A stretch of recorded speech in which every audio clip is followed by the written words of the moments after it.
Duydum ki bizi bırakmaya azmediyorsun, etme. Başka bir yar, başka bir dosta meylediyorsun, etme.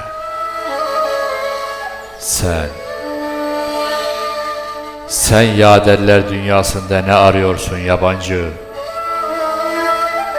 Hangi hasta gönüllüyü kastediyorsun, etme. Çalma bizi, bizden bizi. Gitme o ellere doğru. Çalınmış başkalarına nazar ediyorsun, etme. Ey ay, felek harap olmuş, alt üst olmuş senin için. Bizi öyle harap, öyle alt üst ediyorsun, etme. Ey makamı var ve yokun üzerinde olan kişi, sen varlık sahasını öyle terk ediyorsun, etme.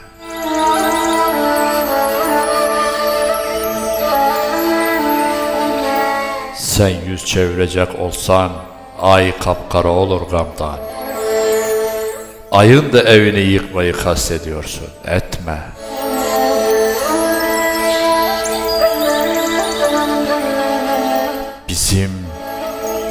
Bizim dudağımız kurur sen kuruyacak olsan, gözlerimizi öyle yaş dolu ediyorsun, etme.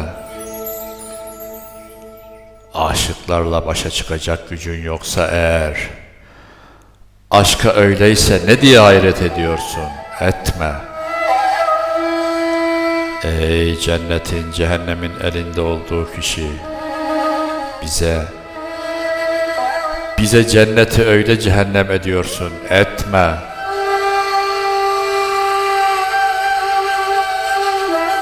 Şekerliğinin içinde zehir zarar vermez bize. O zehiri o şekerle sen bir ediyorsun, etme. Bizi sevindiriyorsun, huzurumuz kaçar öyle. Huzurumu bozuyorsun, sen mahvediyorsun, etme. Harama bulaşan gözüm, güzelliğinin hırsızı. Ey hırsızlığa da değen hırsızlık ediyorsun, etme. İsyan et. İsyan et ey arkadaşım, söz söyleyecek an değil. Aşkın baygınlığıyla ne meşk ediyorsun?